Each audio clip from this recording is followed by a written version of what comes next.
mengajar dia potong. Sorry kawan-kawan. Internet pula terpadam tiba-tiba.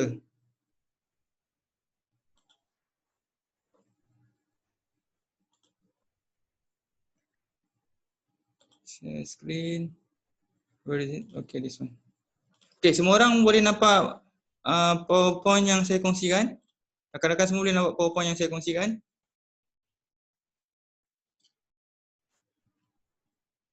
Boleh nampak PowerPoint yang saya kongsikan? Saya tengah kongsi appraise of quality punya PowerPoint, boleh nampak? Tak ada doktor, tak ada. Tak ada Okay, sekejap saya share.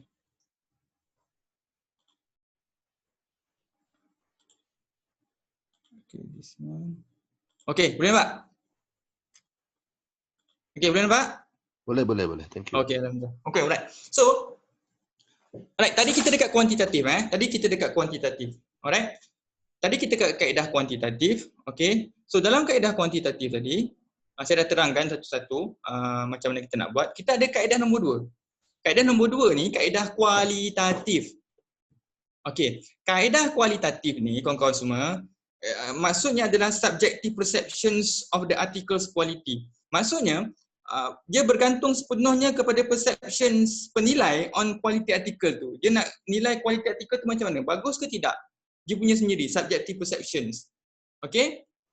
Dan quality, bila you nak nilai quality article secara kualitatif, Pettigrew and Roberts kata, bila you nak nilai quality article tu, you kena categoriskan artikel tu kepada 3 bahagian. Alright, tiga quality dia. High, moderate, low. High, moderate, low. Pettigrew and Roberts 2006 kata apa? Bahagikan quality article yang kita pilih ni dekat 3 bahagian, iaitu high, alright, moderate dengan low. Okay, high, moderate dengan low. Okay, so benda ni so you hanya boleh pilih artikel yang high and moderate saja. Okay, you hanya boleh review artikel, you boleh nilai quality, you boleh hanya review artikel yang you consider as high dengan moderate saja. Okay, so seterusnya kita nak guna kaedah kualitatif, kita dah tahu it is subjective perceptions of us on the article's quality, and kita kena nilai quality artikel tu, kita kena rankingkan quality artikel tu dekat 3 bahagian, high, moderate and low. Kita hanya boleh review artikel yang high and moderate saja. Soalan yang selalu saya terima, doktor macam mana nak nilai quality artikel ni? Nak guna apa? Takkan kita nak baca macam tu ya artikel tu. Kawan-kawan semua sama juga konsep dia. Boleh guna this one. Alright, boleh guna this one. Okay, ada rakan tadi bertanya mixed method nak guna yang mana? Yang ini antara yang sesuai. Antara yang sesuai bukan wajib saya bagi cadangan saja. Alright, mixed method appraisal tools. Okay, dan you kena baca yang list Sehra tadi. Kena baca list Sehra tadi. Dia ada lengkap 54 list dia bagi. Okay, this one is for qualitative. CASP. Nak nilai quality article. Okay, mixed method ataupun you nak kuantitatif. Okay, berbalik pada tadi. Kita sekarang ni nak nilai quality article secara kualitatif. Okay, kita tahu our subjective perceptions. Sekarang ni kita nak bagikan artikel punya quality kepada 3, high, moderate dengan low. Okay, saya dah clear dah tu doktor. Sekarang ni nak nilai based on what? Macam mana saya nak tahu artikel tu berkualiti ataupun tidak? Okay. First, you kena tahu, boleh guna kaedah macam ni, tak ada masalah. Boleh guna checklist juga, tak ada masalah. Sama ada ini ataupun senarai, you boleh rujuk juga senarai yang diberikan oleh Sehra tadi. Sehra et al. 2016, ada 54 tadi. So you rujuk kat sini, you tandalah satu-satu. Sama juga konsep dia. Ada 20 artikel, kena ada 20 orang. Okay, you tandalah yes, no, alright, do not know ataupun comment, no comment. Okay, you tandalah satu-satu. Okay, sekarang ni, alright. Okay doktor, saya dah buat macam ni. Saya dah tanda dah semua. Sekarang ni apa saya buat? Takkan saya nak masuk dalam SPSS? Itu dah kuantitatif doktor. Saya buat kualitatif punya penilaian. Okey, rakan-rakan semua macam ni Alright. This one yang mana subjective perception main peranan. Okey, subjective perception main peranan. Okey, macam ni Katakan dalam artikel ni dalam you punya macam Ali Magic pula. Macam dalam you punya checklist ni, okey, dalam checklist ni, you tanda yes, no, yes, no, yes, no. Okey. Katakan dalam satu artikel A, bilangan yes you ada 15, bilangan no you ada 5. Yes lebih banyak daripada no. So you perceivekan yang artikel ni berkualiti. Sebab apa? Yes dia lebih banyak daripada no. Kualiti dia high. Katakan pula, artikel B pula, you review pula. Artikel B ni, yes dia 7, no dia 12, do not know dia 1. Alright? No nya 12, yes nya 7, do not know nya 1. 12, 7, 1. Bila mana no lebih banyak daripada yes dengan do not know, you consider artikel tu low. Sebab apa? No lebih banyak. Ataupun ada satu lagi keadaan. Yang mana, alright? Yes dengan no. Bilangan yes you, alright? Bilangan yes you 7, bilangan no you 6 dan bilangan do not know you 3. Sebabkan bilangan yes dengan no tu dia tak beza banyak, you consider artikel tu moderate. Clear? Macam mana nak nilai secara kualitatif? Boleh? Boleh Mai?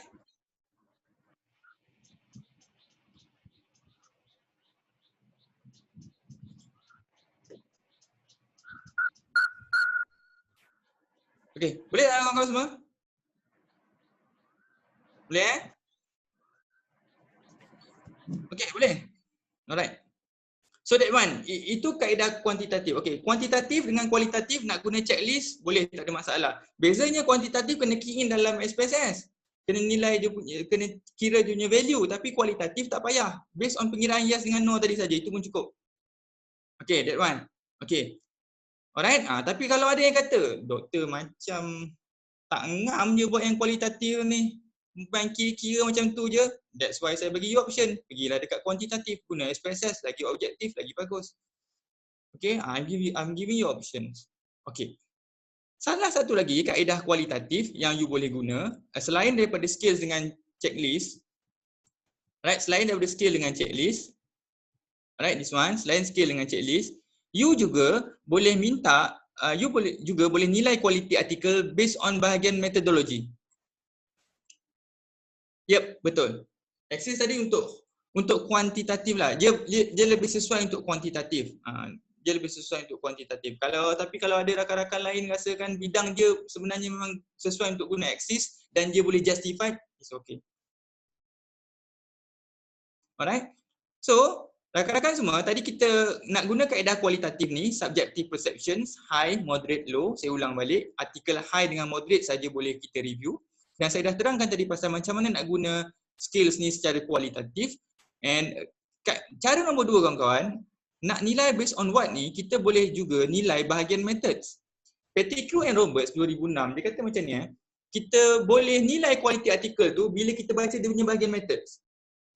Dan bila kita dah baca bahagian method tu, katakan 20 artikel tadi, 20 tu kita baca bahagian method saja. Kita baca bahagian methods, kita rankkan artikel tu. Based on the method yang kita baca tadi, kita rankkan high ke, moderate ke, low. Okay, high ke, moderate ke, low. Okay, tu. Okay, that one clear Okay, dan hanya boleh review artikel yang high dengan moderate saja. Saya ulang balik. Okay, alright. Ataupun, kawan-kawan semua, kita ada cara yang paling mudah untuk menilai kualiti artikel. Okay, kita ada cara yang paling mudah untuk menilai kualiti artikel. Dan cara ini kawan-kawan, saya bagi tahu direct je. Bila you nak pilih cara yang paling mudah dalam research, dia akan contain a higher level of bias. Apa-apa pun yang mudah dalam research akan contain higher level of bias. Dan ini salah satu orang kata elemen dalam research yang contains higher level of bias. Apabila you menilai quality artikel, alright, based on you punya inclusion criteria saja. Ataupun teknik ini kita panggil as best evidence synthesis. Maksudnya macam ni kawan-kawan Saya bagi contoh mudah Maksudnya bila you guna kaedah best evidence synthesis ni, maksudnya apa tahu? Bila you dah run proses screening dengan eligibility ni, saya ulang, bila you dah run proses screening dan eligibility ni, alright? Bila you dah run screening dengan eligibility ni, maksudnya you dah control the quality, you dah appraise the quality. Sebab best evidence synthesis maksudnya apa? Mana-mana artikel yang memenuhi inclusion criteria you, dia consider artikel tu berkualiti. Maksudnya, rakan-rakan semua, bila you dah run proses ni, automatic you dah appraise the quality. Screening dengan eligibility ni, sebab you dah pilih artikel you based on your criteria. Okey, clear tak cara yang paling simple ni?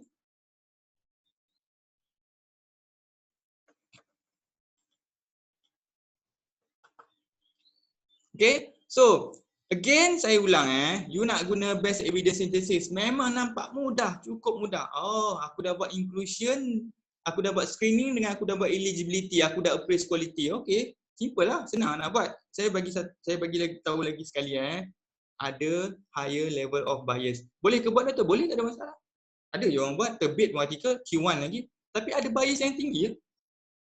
Okay, nasib dia baiklah, reviewer dia okay. Okay, tapi kalau you nak buat, saya bagi lagi sekali warning, ada bias yang tinggi. Boleh buat? Boleh, tak ada masalah. Sebab orang lain buat dan tertib. Saya tak kata tak boleh, tapi pengalaman saya kata ada bias yang tinggi. Okay, that one. So, kualitatif nak guna measurement scale tu dengan checklist yang sebaiknya. Okay, satu. Ataupun you nak base you punya penilaian kualiti tu based on method saja. No problem. Baca bahagian method artikel, alright, dan you tentukan high ke, moderate ke, low. Okay, dan ataupun you boleh guna inclusion criteria, best evidence synthesis. Maksudnya you dah buat proses screening dengan eligibility, you dah control inclusion criteria tu, you dah pilih betul-betul inclusion yang you nak. Alright. So, kriteria bila you dah run screening dengan eligibility tu, automatic you dah run appraisal of quality. Itu maksud dia. Okay. So, you tepuk dada tanya selera mana you nak guna. Okay. So, later saya punya artikel saya guna yang ni. Okay, so sekarang ni kalau kita nak guna kaedah kualitatif, alright, penilaian artikel secara kualitatif, siapa yang nak nilai? Alright, nampak tak? Sama juga, penulis dan pasukannya ataupun pakar. Sama ada kita sendiri ataupun pakar. Okay, so sekarang ni kawan-kawan, sekiranya penulis dan pasukannya menilai sendiri kualiti artikel untuk mengurangkan bias, alright, ada tim yang mempraktiskan mutual agreement between authors. Mutual agreement between authors ni maksudnya apa? Dia cuba dapatkan kata sepakat dalam tim penilai tu on the article's quality. Alright? Dan sekiranya lepas diorang berbincang, lepas diorang cuba dapatkan mutual agreement tu, tak dapat juga, diorang akan dapatkan pandangan luar, second opinion. Okey, kejap lagi saya tunjuk contoh macam mana. Okey. But this one clear, siapa yang nilai secara kualitatif ni, siapa yang boleh nilai? Pakar. Yang paling bagus pakar. Okey, tapi saya tahu macam saya cakap tadi, saya ulang balik, pakar bukan senang nak dapat. So penulis dan pasukannya, kalau you baca mana-mana artikel SLR pun banyak, memang ada tim author yang nilai sendiri kualiti artikel dia, tapi dia buat lebih dari seorang untuk kurangkan bias.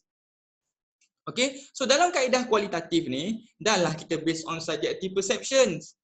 Okey, so lepas tu kita penulis sendiri yang buat. So dia nak kurangkan nilai bias tu, macam mana diorang buat? Diorang praktiskan mutual agreement. Diorang cuba dapatkan kata sepakat macam ni. Sekejap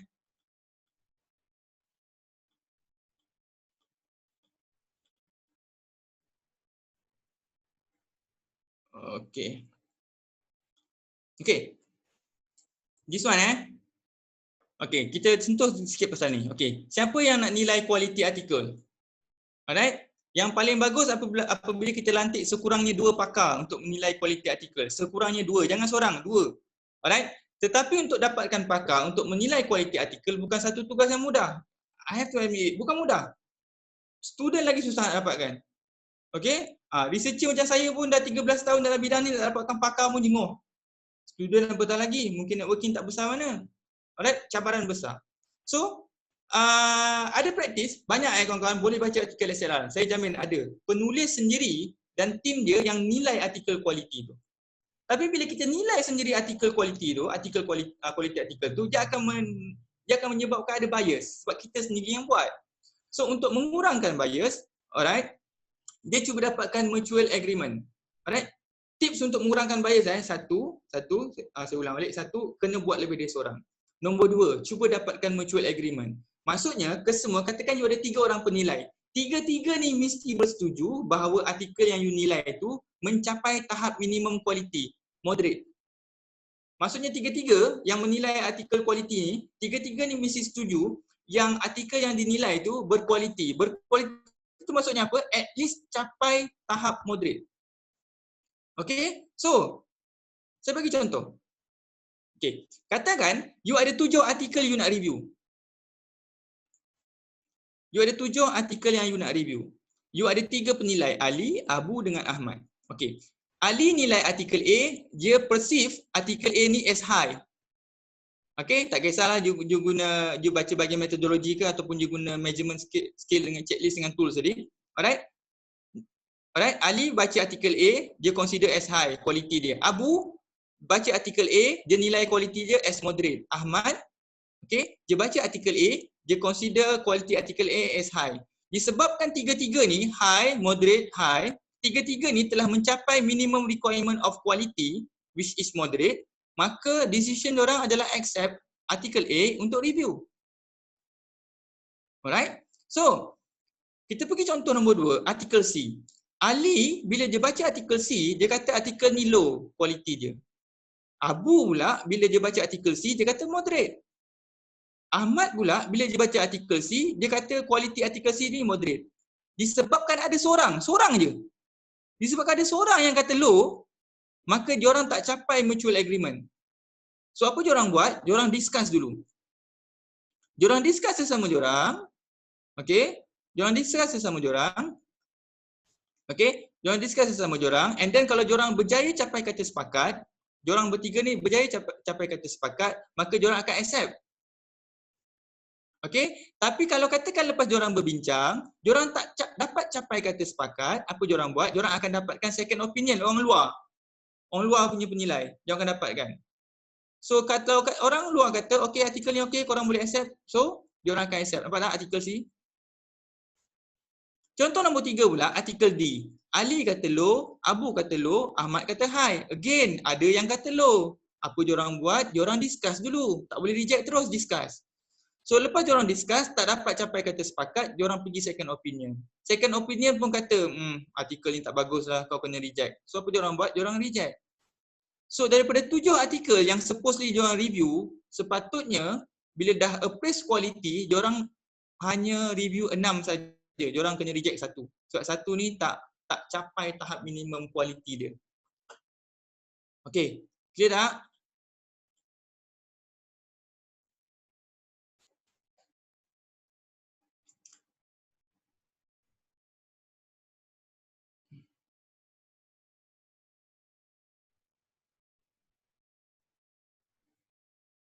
Okay, so this one Okay, Nafis, jika ada 3 penulis how to combine 3 orang punya SPSS to get kappa, perlu run. Okay, yang saya cadangkan macam ni, I'm not very familiar with kappa ni, sebab saya selalu run kualitatif analisis. Apa yang you boleh buat, 3 orang tadi boleh run diorang punya analisis sendiri, masing-masing run dengan analisis separately, masing-masing dengan analisis masing-masing, and then buat jadual macam ni. Okay, tengok mana yang orang kata yang uniform, you boleh ambil artikel tu. Okay, tapi better you baca, you tengok lebih lanjut dekat YouTube tu. You akan dapat lebih jelas. Sama, Rabiatul Adawi mesti sama.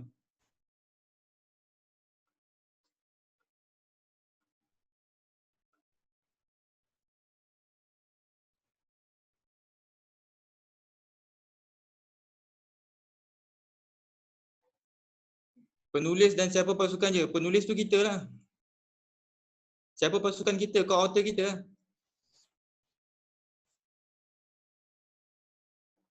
Okay, boleh Nafis, nanti boleh baca lebih lanjut on appraisal of quality on guna kaedah Cohen dengan Fliss Nafis please I'm not very familiar with that quantitative. Saya selalu buat kualitatif. Tapi yang selalu saya baca orang SLR, diorang depa suka guna benda ni. Okey, nanti Nafis baca dengan lebih lanjut SV dan kod SV boleh sebagai counter, boleh, tak ada masalah.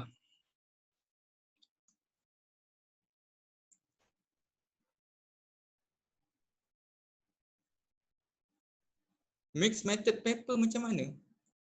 Maksudnya apa tu?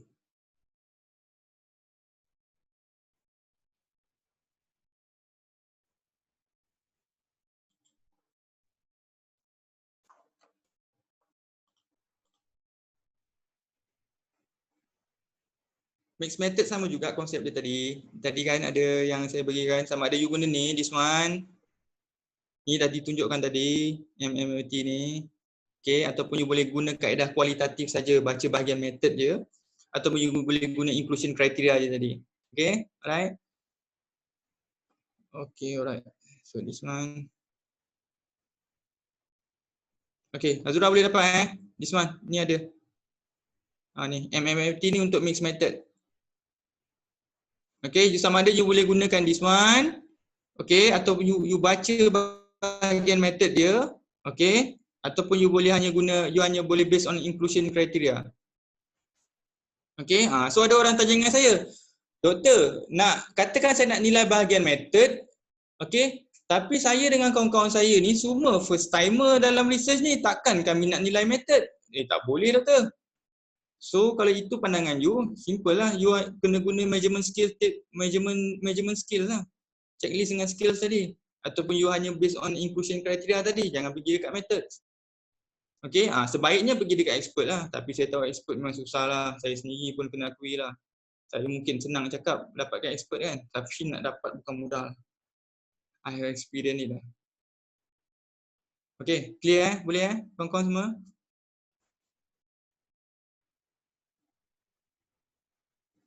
Ada soalan lagi? Sebelum saya jump dekat point nombor 5.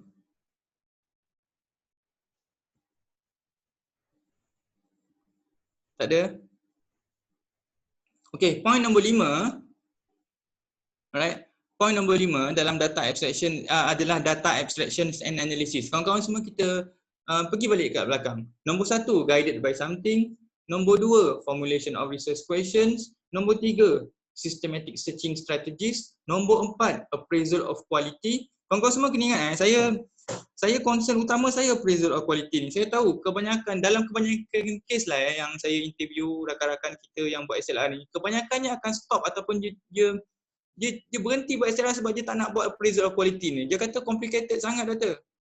Kan? Dah nak review kena nilai quality pula, macam mana tu? Alright. Macam ni kawan-kawan Kalau rasakan susah sangat nak nilai quality ni, complicated sangat, alright, mungkin bila dah baca dah fahamkan, you kata oh susah nak buat benda ni. You ingat cara yang pertama tadi, best evidence synthesis. Maksudnya apa? You run screening dengan eligibility, maka you boleh consider you dah appraise quality article tu sebab you based on best evidence synthesis punya teknik. Alright? You determine betul-betul inclusion criteria you, and based on that inclusion criteria dengan eligibility process, you dah appraise the quality. Itu yang paling mudah. But again, saya beritahu, bila rakan-rakan nak opt dekat cara yang paling mudah, dia akan ada higher level of bias. Bila ada higher level of bias, dia ada risiko. Risikonya apa? Risikonya saya takut reviewer you seorang yang rigid. Bila reviewer you seorang yang rigid, satu je akan tanya banyak soalan. Ini yang leceh ni. Reviewer ni kalau yang jenis nakal memang dia akan tanya banyak soalan. Nombor 2-nya, bila dia dah tanya banyak soalan, you tak boleh jawab, dia reject lah. Ataupun you boleh jawab tapi jawapan you tak convincing, dia reject lah. But the best kalau you rasakan appraisal of quality tadi memeningkan kepala ataupun complicated, okay, alright, mungkin you kata, aku bidang ni apa aku nak guna ni, tak clear apa semua kan. Itu saja yang tadi yang saya boleh bantu yang paling mudah. Best evidence synthesis. Okay, kawan-kawan semua, is it clear? Boleh? Boleh tak rakan-rakan semua? I'm trying to give you options, alright? Trying to give you options.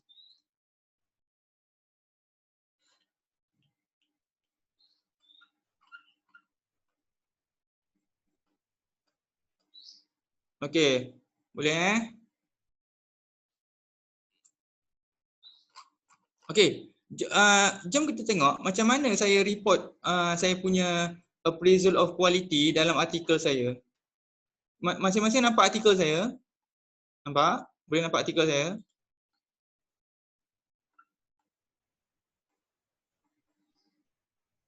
Tak nampak Okey, sekejap saya kongsi balik.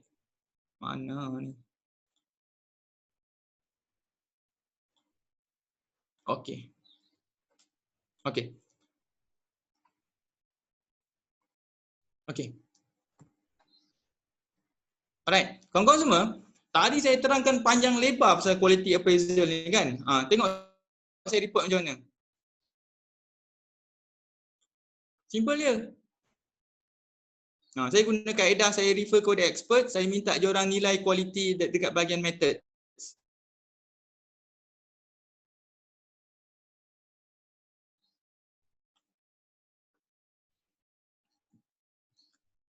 Boleh nampak artikel?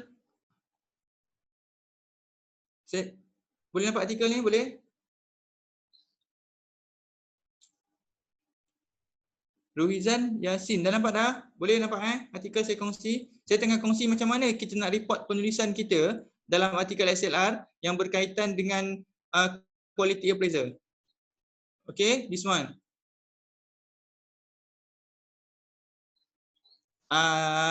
Dr. Ani tak, saya dapatkan expert Dr. Yang dalam ni saya dapatkan expert. Tapi kalau doktor nak nilai sendiri tak ada masalah, dengan Teams tak ada masalah, boleh, no problem. Okay, macam saya cakap lah, tapi guna expert yang paling bagus lah. Guna expert yang paling bagus lah, paling tinggi, yang paling tu. Tapi challenge je nak dapatkan expert tu bukan mudah, boleh tak ada masalah. Cuma kalau susah nak dapat expert, kita pun tak nak lambatkan progres penulisan kita, kita sendiri yang buat. Again, biasnya tinggi, kita kurangkan bila kita buat lebih dari seorang penilai tu. Okay, so tajuk artikel ni this one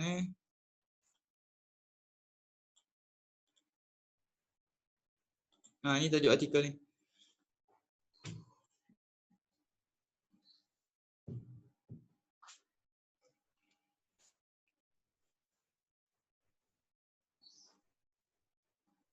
Okay, so boleh kawan-kawan semua, saya boleh teruskan dengan point nombor 5. Ingat kawan-kawan, kalau appraisal of quality ni rasanya complicated, okay, guna kaedah yang paling mudah tadi. But saya bagi nasihat awal-awal ada high level of bias. Tapi kalau seandainya itu yang sebaik you boleh buat, tak apalah, tulislah.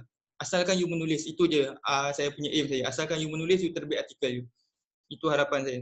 Alright, saya tak nak certain part yang orang kata complicated ataupun rigorous, you stop menulis. Itu saya tak nak. Saya bagi you option. Pilih mana yang nak. Okay, option ni ada risiko-risiko je tersendirilah. Saya dah bagi tahu tadi. Alright, so saya nak proceed dekat kaedah nombor 5. Alright, saya nak proceed dekat kaedah nombor 5.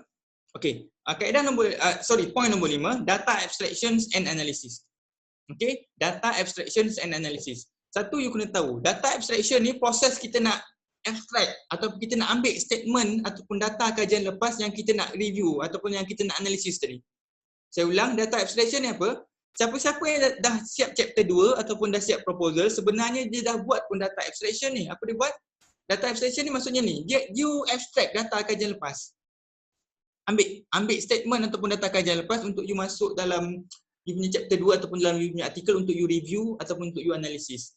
But that data abstraction process, you kena guided by your research questions. Saya dah terangkan tadi, kalau RQUA, alright, kalau RQUA, maka you punya research question, maka data ataupun statement yang you kena ambil daripada kajian lepas mesti hanya yang berkaitan ataupun hanya yang boleh jawab A. Data abstraction process must be guided by your research questions. Tak nampak slide Alamak. Sorry. Okey, tak apa. Nanti sentiasa beritahu saya. Saya soal sendiri nanti. Okey, boleh nampak Okey, boleh? Semua orang boleh dapat slide dah? Alright. Okey, sorry. Okey. This one So, dalam data analysis ni, okey, kita settle dengan data abstraction. Untuk data analysis, kita ada 4 teknik untuk analisis ataupun untuk review data lepas. Kita ada 4 teknik. Alright, kita panggil synthesis. Alright, kita selalu panggil review kan. Yang scientific name dia synthesis. Kita ada 4 kaedah. Alright, kita ada 4 kaedah untuk analyze ataupun review data kajian lepas. Kita ada quantitative synthesis of quantitative studies. Quantitative synthesis of quantitative studies. Right? Ataupun lebih dikenali sebagai meta analysis. Alright, maksudnya apa kawan-kawan? Kita hanya akan review kajian lepas yang berbentuk kuantitatif sahaja. Alright, dan ia melibatkan pengiraan statistik. Nama je review tapi dia ada statistik dia tersendiri. Orang public health dengan yang berkaitan dengan medical ataupun yang ada banyak experimental macam education, you boleh go further sampai meta analysis. Alright? Okay, this one. Quantitative synthesis of quantitative studies. Maksudnya kita hanya review kajian lepas yang berbentuk kuantitatif dan ia juga melibatkan pengiraan statistik. Satu. Kaedah nombor 2, kita ada qualitative synthesis of qualitative studies. Maksudnya kawan-kawan semua, kita hanya akan review kajian lepas yang berbentuk kualitatif sahaja. Alright, kita hanya akan review kajian lepas yang berbentuk kualitatif sahaja. Okey, kita juga ada qualitative synthesis of quantitative studies. Maksudnya kita hanya akan review secara kualitatif kajian lepas yang berbentuk kuantitatif sahaja. Maksudnya macam ni kawan-kawan. Qualitative synthesis of quantitative studies maksudnya begini, saya bagi satu contoh ayat. Saya ambil ayat ni daripada satu kajian kuantitatif. There is a significant difference between A and B in terms of ICT usage based on T equal to 0.001, P equal to 0.001. Saya ulang, saya ambil satu statement daripada kajian lepas yang berbentuk kuantitatif. Alright, statementnya macam ni bunyi je.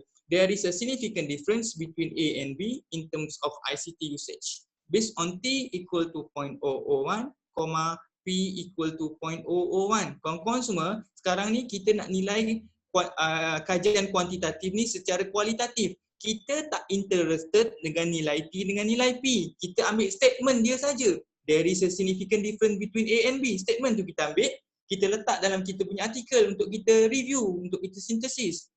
Tapi kalau kita guna kaedah yang ini, quantitative synthesis of quantitative study ni, kita akan ambil nilai T dengan nilai P tadi. Tapi bila kita guna kaedah nombor 3 ni, kita tak ambil yang nilai T dengan nilai P. Kita akan ambil statement.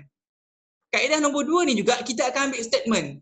Kaedah nombor 4 ni juga, alright, qualitative synthesis of mixed method and qualitative and quantitative, kita akan ambil statement. Statement tu yang kita akan synthesize. Dan praktis ini jugalah yang rakan-rakan semua praktiskan dalam chapter 2, penulisan chapter 2, right? Betul tak? Ambil statement, kita tak ambil nombor. Nombor tu kalau yang this one. Kaedah pertama. Tapi untuk sintesis data dalam SLR, untuk review data, kita guna kaedah ni, qualitative synthesis. Ambil statement tu. Statement tu kita ambil, bukan data. Dan statement ni pula, kalau rakan-rakan semua nak sintesis data, macam mana kita nak synthesize data, okey? Saya minta rakan-rakan semua cuba baca pasal thematic analysis. Pakar ada kat sini, Dr. Ani. Dr. Ani mungkin thematic analysis. Dan thematic analysis ni pula, saya minta rakan-rakan baca on thematic analysis ni. Thematic analysis ni pula, dia ada dua kaedah nak buat. Dua kaedah nak bentuk thematic analysis. Saya percaya sekarang dah ada advanced tools macam Atlas T. Alright, boleh buat thematic. Betul Dr. Ani? Boleh buat thematic guna Atlas T. Alright, kita ada NVivo. Dan juga kita ada juga kaedah yang konvensional, guna kaedah old school buat thematic analysis. Okay, siapa-siapa yang tahu guna yang advanced tool ni, kelebihan untuk you lah. Alright, is it clear?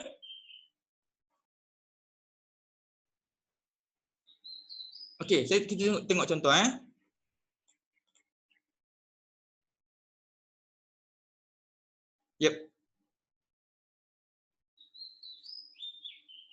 Yep. Okay, betul Tani. Alright. So tengok saya tunjuk contoh macam mana saya report saya punya data abstraction and analysis. Sana. Saya tengah kongsikan artikel saya, right? Betul rakan-rakan semua?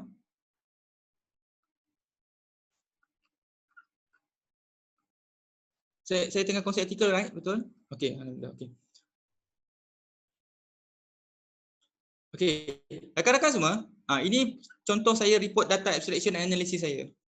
Okey, saya guna kaedah integrative review, saya mix, maksudnya artikel-artikel yang saya review ni saya campur semua, kuantitatif ke, kualitatif ke, mixed method ke, saya campur, saya review semua. Tak ada saya asing-asingkan, saya review semua. Saya guna kaedah nombor 4, this one.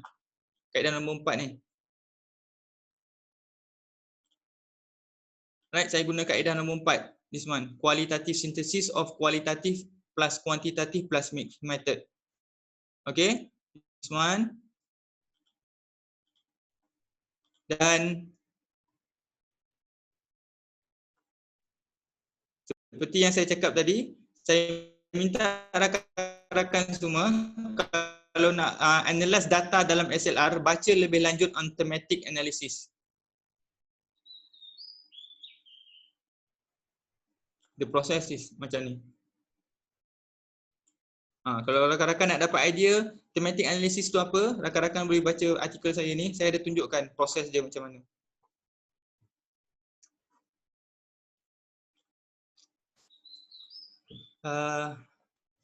Kaedah tu maksudnya apa? Kaedah analisis Afika. Kalau kaedah analisis tu pilih satu sajalah yang sebaiknya. Jangan campur-campur. Pilih satu je. Jangan campur-campur. Pening ni. Kalau buat tematik je.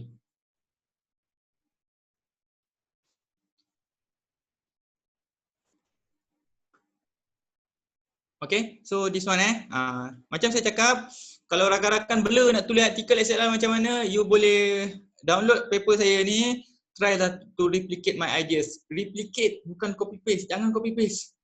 Okay, replicate my ideas. Macam mana nak buat? You can replicate my ideas, no problem. Okay, this one, okay. Okay, this one tajuk artikel ni.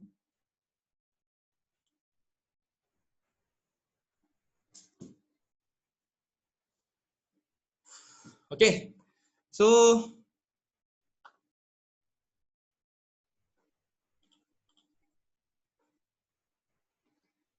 ya, pendapat saya dalam konteks sains sosial, kita akan lebih cenderung kepada integrative review. Dalam kebanyakan kes social science yang saya jumpa lah, mungkin saya tak jumpa yang banyak lagi. Saya banyak jumpa yang orang orang kata dia lebih cenderung kepada integrative review instead of dia fokus pada satu-satu research design. Alright? So okay, alright. Okay, so boleh? Kita dah settle 5 tadi. Kepala semua pun dah berasap, tapi saya ada sikit lagi saya nak terangkan supaya kita boleh stop. And then kita boleh stop. Boleh rakan-rakan? 15 minutes more. Is it okay? Boleh? Boleh jangan korang jangan bagi alasan lapar pula tak. Ni puasa ni. Boleh 15 minutes more. Saya nak kepada cuma ingat 5 point ni. Kalau orang tanya dengan you, apa beza konsep paper dengan SLR? You cakap SLR ada method. Okay, apa method dia? Alright? Analisis yang kelima. Saya ada 4 analisis saja, tak ada 5. Sekejap start ada 4 ni saja. So 4 ni je. Nanti boleh baca yang ni. Okay. So this one okay. Boleh siapa tadi tanya tadi? David Linang. Boleh? Ada 4 je. Okay. Tak, saya meta analysis saya tak cover. Saya tak cover meta analysis. Meta analysis kalau you ada bengkel yang spesifik kepada meta, saya cadangkan you pergi. I'm covering SLR saja. Meta salah satu SLR tapi dia kena ada benda dia cabang lain, memang lain. Okay. Thematic analysis, Zahid thematic analysis dia boleh berada dekat 3 ni. Sama ada 3 dekat 3 ni. Selagi you guna qualitative synthesis, you boleh guna thematic analysis. Okay. Selagi you guna qualitative analysis, you boleh guna thematic analysis. Baca dengan lebih lanjut pasal thematic analysis. Cuba Google. Banyak ada.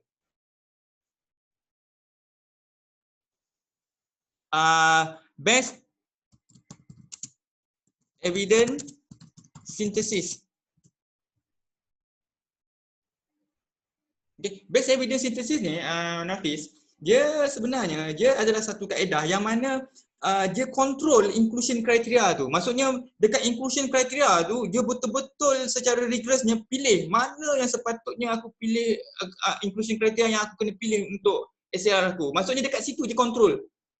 So bila dia dah control kat situ, dia assume yang artikel yang akan terpilih nanti daripada proses tu adalah yang berkualiti sebab dia dah memang control the inclusion criteria. Maksudnya betul-betul artikel yang dia nak saja dia pilih. That's why ada orang guna best evidence synthesis. Dia rely dekat inclusion criteria dia. Okay, but again saya beritahu cara paling mudah, bias paling tinggi. Boleh ke buat? Still boleh, tak ada masalah. Kalau itu pilihan you yang ada setakat ni, buat. Jangan stop tulis. Saya tak nak benda yang complicated stop you menulis. It's not good for you. Okay, so saya kena teruskan. Saya ada lagi 15 minit lagi. Saya kena... Okay, kawan-kawan semua. Saya simplify saya punya pembentangan seterusnya. Satu, saya nak beritahu kawan-kawan semua. Okay, saya nak betulkan perception ni. SLR, saya ulang, SLR tidak wajib guna Scopus dengan Web of Science. SLR tidak wajib guna Scopus dan Web of Science. Kalau you ada akses dekat Scopus dan Web of Science, alhamdulillah guna. Tapi kalau tak ada, tak apalah. Tak wajib. Dalam satu kajian yang dilakukan oleh Gezamber dengan Hadaway 2019, dia mendapati bahawa, dia buat kajian, dia mendapati bahawa selain daripada Web of Science dengan Scopus, ada 12 lagi database. Alright, ada 12 lagi database yang ada kemampuan yang sama dengan Scopus dengan Web of Science untuk jadi leading database dalam SLR kita. Maksudnya apa? Tak wajiblah guna Scopus dan Web of Science. Kalau ada, alhamdulillah. Kalau ada, alhamdulillah. Advantage besar untuk you. Tapi kalau tak ada akses, tak apalah, apa boleh buat. Ada 14, ada 12 lagi yang you boleh pilih. Alright, satu. Itu you kena tahu. Tidak wajib guna Scopus dan Web of Science. Okey, nombor 2-nya. Nak guna Google Scholar dalam SLR. Ada yang kata tak boleh. Saya kata mana dapat benda ni? Tak boleh guna Google Scholar dalam SLR. Saya tak setuju. Boleh guna Google Scholar dalam SLR. Cumanya kawan-kawan, dalam kebanyakan kes, Google Scholar ni akan jadi supporting database. Google Scholar akan jadi supporting database. Why? Sebab satu, Halawi et al. 2017, HALEVI et al. 2017. Dia kata satu concern utama on Google Scholar, quality. Memang kita tengok quality artikel yang Google Scholar bukan kata tak ada langsung. Dia tak control. Yang berkualiti ke tak berkualiti ke dia sapu semua. So dia tak control. Okay. Nombor 2-nya, okay. Hadaway kata, Hadaway et al. HADDAWAY, Hadaway et al. 2015, dia kata sungguh pun Google Scholars ni, alright, dia tak boleh jadi leading database. Yang paling sesuai adalah dia jadi supporting database. Supporting database. Okay? Dia kena jadi supporting database, bukan leading database. Yep, wajib. Okay, kejap lagi saya tunjuk macam mana nak report. Okay, tapi please kawan-kawan, okay, ini cadangan saya, Google Scholar as jadi supporting database dalam kebanyakan kes kajian SLR. Tapi ada certain case, terutamanya orang daripada Islamic Studies, orang daripada History, Art and Humanities sebagai contoh, mereka ni nak cari artikel dekat Scopus dengan Web of Science, susah, tak banyak. So antara yang boleh bantu diorang banyak untuk cari artikel adalah Google Scholar. So dalam kes yang sebegini, alright, dalam kes yang sebegini, certain field of study yang tak banyak artikel dekat Scopus dan Web of Science, diorang boleh pilih Google Scholars as leading database, tak ada masalah.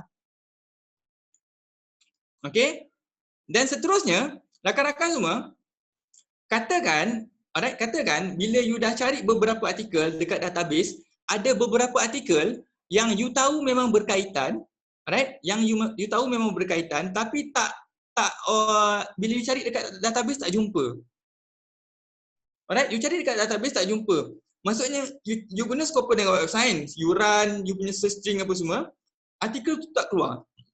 So apa you buat? You boleh guna manual searching. Manual searching ni apa? Manual searching ni macam yang you practice sekarang ni. You Google, you jumpa artikel, you ambil. Maksudnya manual. Google artikel, alright? You Google artikel, you jumpa artikel tu berkaitan, you ambil. Hand picking kita panggil. Boleh, tak ada masalah. Okay? You boleh guna EDIC, you boleh guna Scopus, Web of Science, you boleh guna Google Scholars, you boleh buat manual searching. Okay? Alright, kejap lagi saya tunjuk contoh. And then, satu lagi soalan yang orang selalu tanya dengan saya. Berapa banyak database nak guna dalam SLR? Berapa banyak database nak guna dalam SLR? Okay, kawan-kawan semua, please make sure at least lebih dari satu. Dua lah minimum. Jangan satu. Satu ni again ada bias. Okay. Durach et al. D-U-R-A-C-H et al. 2017. Durach et al. 2017. Bila you hanya guna satu database, you dah commit retrieval bias. Retrieval bias sebab you hanya guna satu. You ada banyak lagi database tapi you guna satu je, tak boleh. At least dua lah nak selamat. Like the more the merrier. Okay, so berapa banyak? The more the merrier, at least dua. Okay, database apa nak guna? Kalau ada access dekat Scopus dengan Web of Science, alhamdulillah. Kalau ada access dekat Scopus saja pun alhamdulillah. Tapi saya nak bagi tahu, saya ulang lagi sekali, tak wajib guna Scopus dengan Web of Science. Tak wajib. Okay, dan you boleh juga guna Google Scholar, tak ada masalah, gunalah. Alright, dan you juga boleh consider untuk guna manual searching, hand picking tadi. Ambil je. Okay, saya bagi satu contoh saya bagi contoh penulisan saya.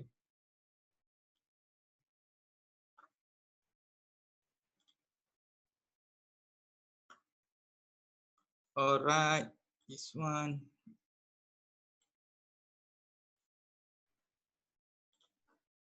Okay. Saya contoh saya nak tunjuk contoh. Okay.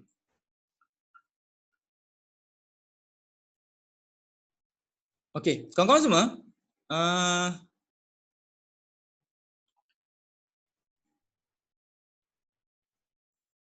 Okay, kawan-kawan semua boleh nampak artikel yang saya kongsikan ni Boleh nampak artikel yang saya kongsikan ni? Boleh Alright. Sorry saya Ya, betul Iman. Semua artikel yang kita pilih kena appraise quality. Okay.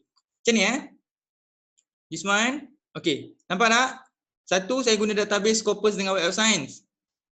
Dua database utama, Scopus dan Web of Science. Dan saya juga guna this one. Saya guna apa tu? Okay, saya guna apa?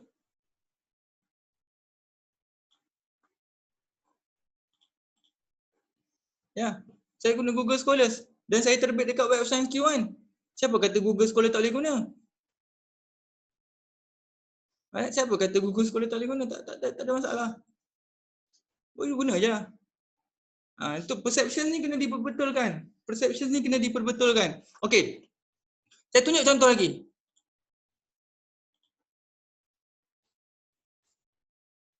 Okey, ini paper saya Saya tunjuk tu. Okey, ini salah satu paper saya lagi yang terbit SLR. Okey. Boleh nampak paper mirror on the wall? Boleh? Boleh nampak paper mirror on the wall? Okey, kawan-kawan semua tengok Dekat paper ni kawan-kawan. Okey, saya nak tunjukkan. Saya guna manual searching dekat sini.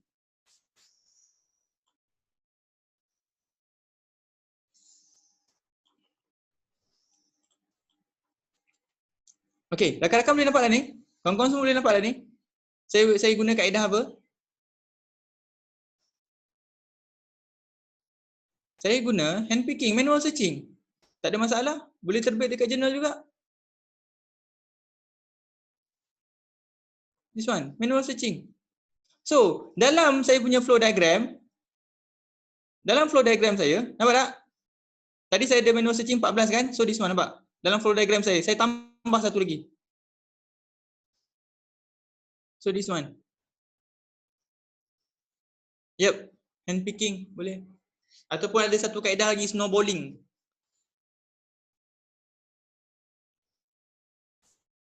Okay, clear? Boleh? Boleh cite Ziao and Watson 2017.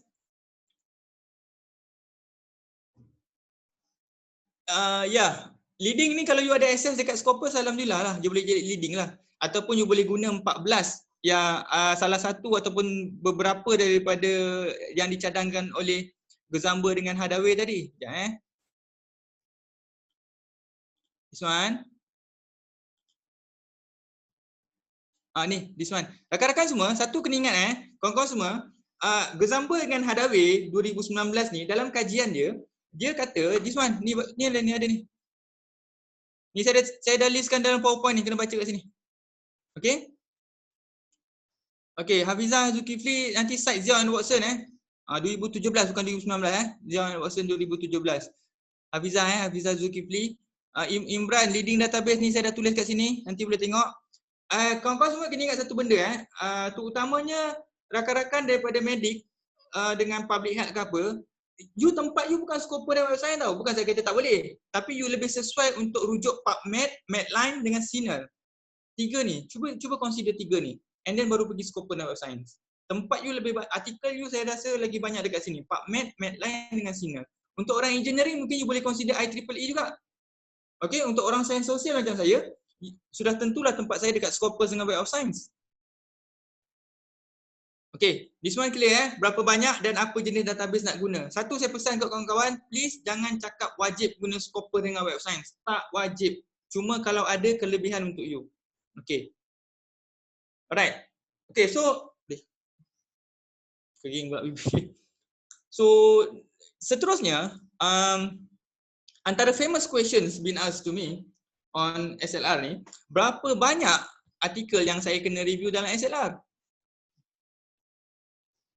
Nanti boleh baca PowerPoint ni okay. Ini link ni semua ada nanti. PubMed, Medline dengan Signal. Okay.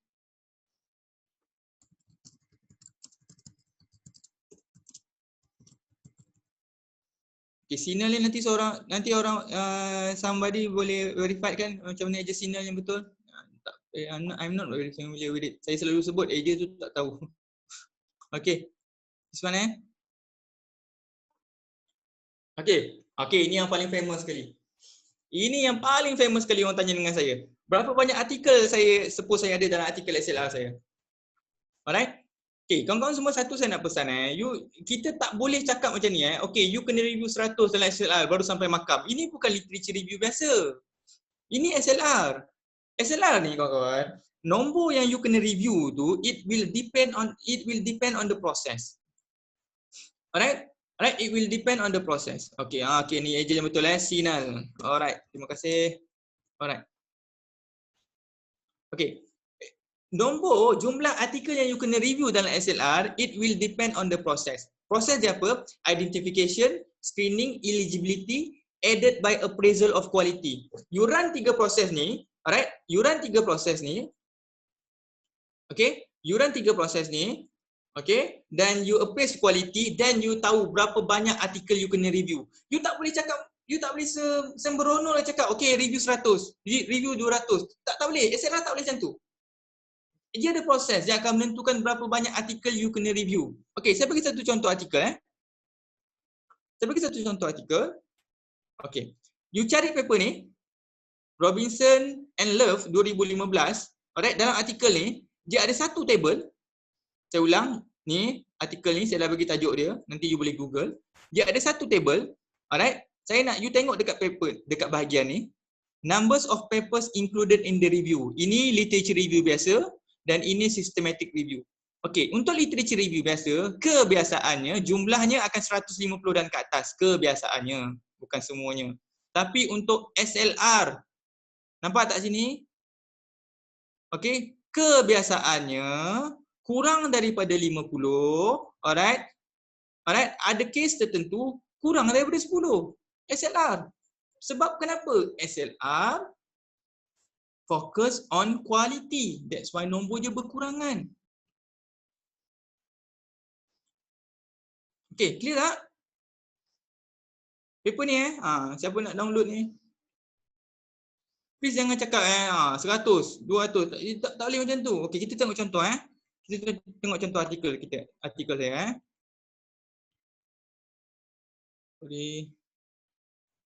Okey, kita tengok contoh artikel saya. Okey. Ini artikel saya yang terkini.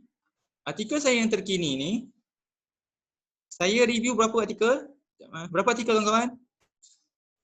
Okey, berapa artikel yang saya review?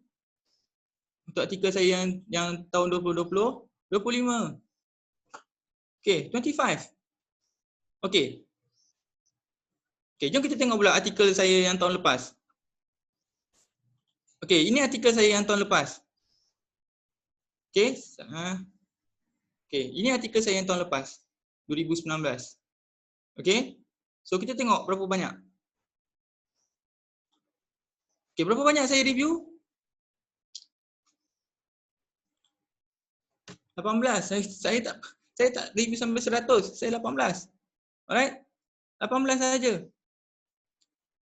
Okey? Okey, kita cuba tengok artikel saya pula yang 2018. Sana.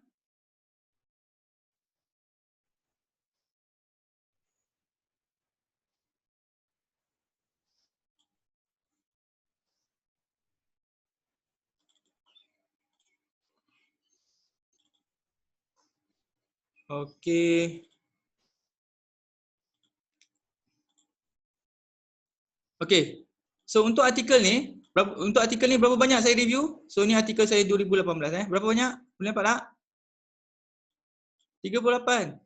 So ni, so dia tak boleh ada concrete numbers, tapi kebiasaan kesnya, dalam kebiasaan kes seperti mana yang disebut oleh Robinson and Love, dalam kebanyakan kes bawah 50. Ada yang sampai bawah 10, ada. Terbit kat Q1 kawan-kawan. Sebab SLR konsepnya begitu. Dia tak boleh bentang kita cakap kena 100 ni baru capai tahap quality Q1. Tak. Dia jangan macam tu. Dia tak boleh macam tu. Biar proses yang tentukan berapa banyak. Okey, clear Okey, so ada soalan tak? Okey, good questions Okey, kawan-kawan semua.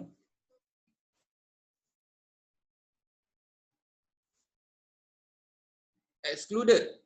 Ya. Kena tunjuk. Dekat sini you akan tunjuk. Sana. Ni. Saya share.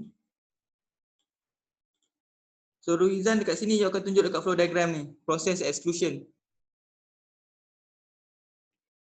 Okey. Sini you akan tunjuk proses exclusion dia. Asalnya ada lebih kurang 400 lebih artikel yang you nak consider dalam review you. Okey. 400 artikel ni. But again you dah go through the process. Termasuk dekat exclusion, you akan review 18 saja. Alright? Okey.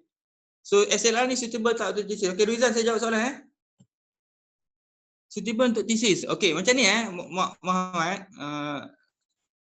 Kalau untuk thesis ni SLR, saya galakkan you guna proses nombor 3, systematic searching strategies.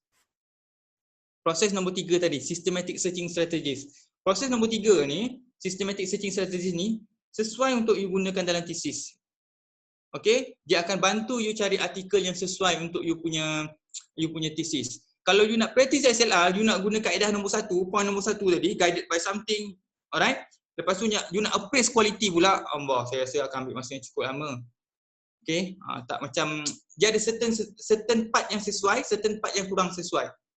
Okey, so untuk thesis saya sangat galakkan rakan-rakan untuk practice systematic searching strategies untuk you punya thesis. But again, pokok pangkalnya berbalik kepada you punya SV. SV kata boleh buat SLR dalam thesis, is good for you. Kalau SV kata tak boleh, no, jangan buat. Ikut cakap cikgu. Okay. So, ada apa-apa soalan lagi?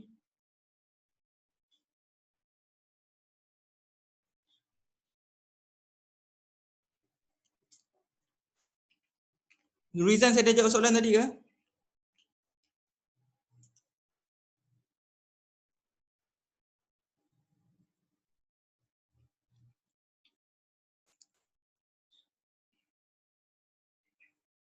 Ya. Chapter 2. Semua jurnal ataupun semua bidang kajian maksudnya? Ataupun semua jurnal friendly. Okey. Dia macam ni, dalam kebanyakan kes lah yang saya hantar, memang semua boleh katakan kebanyakannya very friendly to SLR lah. Tapi saya tak boleh kata semua. Ada certain jurnal dia tak accept SLR. Kebanyakannya terima. Tak. Afika, duplicate ni bila kita tengok senarai terhasil daripada pemilihan artikel tu, kita boleh track dah mana yang sama, mana yang tak sama. Mana yang duplicated. Kejap lagi Dr. Samsul bagi tahu.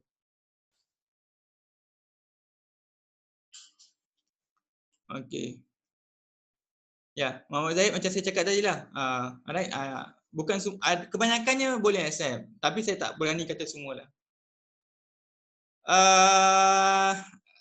Bukan masalah lah, cuma dia musyahadah bukan masalah, cuma dia you bagi ruang untuk reviewer bertanya soalan. Tu je. Okey, Nur Zaiti, masa N18 ni, yang 18 tu, saya critical appraisal saya depend on best evidence synthesis tadi. Inclusion dengan eligibility. Saya based on screening dengan eligibility. Itu justification saya on my quality. Okay, Nur Zaiti maksudnya dah lepas lah dah buat critical appraisal lah.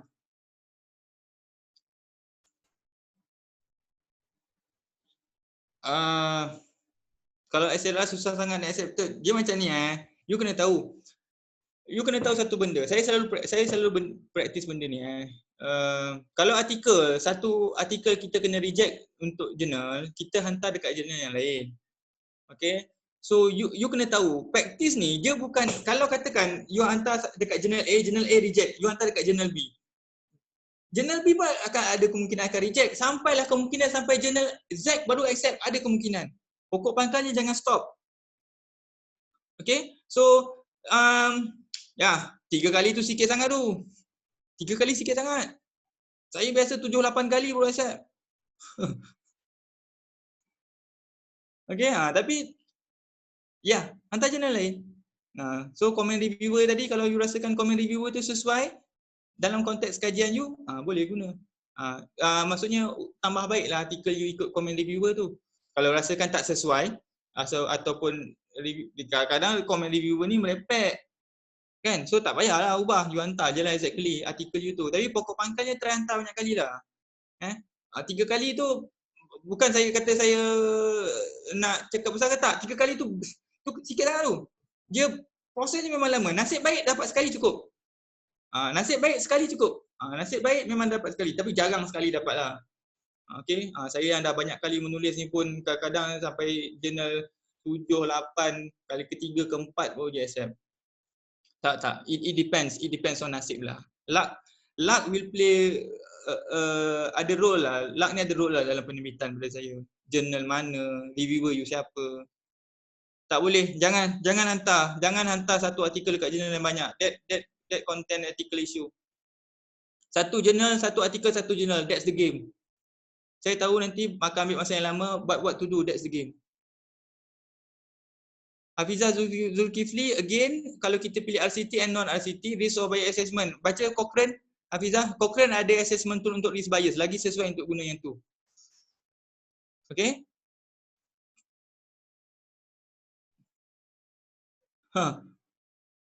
Lepas 8 kali tu accept ke reject? Artikel saya paling cepat saya publish dekat Q1 5 bulan. Paling lama saya terbit dekat Q1 5 tahun. Saya ada beberapa artikel, saya ada satu artikel lepas 26 bulan review, satu artikel saya lepas 26 bulan review rejected. Rejected lepas 26 bulan. Tahun lepas satu artikel 23 bulan review rejected. Okay, satu artikel lagi 22 bulan accept untuk second stage of review. Publication ni, penerbitan ni, luck tu memang peranan lah pada saya. Saya punya pengalaman 3 to 6 months lah kalau nak dapatkan satu artikel yang solid. Okay, you takkan dapat artikel yang sebulan. Pada saya lah, orang lain mungkin dia ada kemampuan sebulan siap solid kan. Saya kena ada masa yang lama.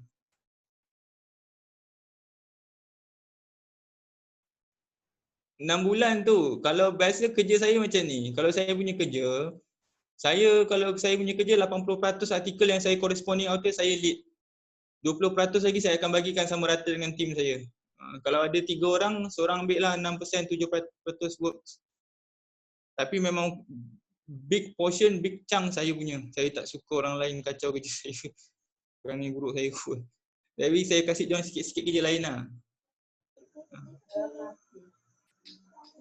So dalam 3 bulan tu dalam 4 orang, 5 orang, 3 orang. Ya boleh. Ada orang buat screening ramai-ramai. Dia bezakan pula. Screening je buat screening. Orang tu dapat 10, orang ni dapat 12. So daripada 10 dengan 12 ni 8 artikel sama. 8 artikel orang A buat, 8 artikel B buat sama. Dia dapat 10, dapat 12. Tapi 8 artikel dua orang ni dapat sama. So diorang pilih 8 tu. Diorang practice mengikut agreement.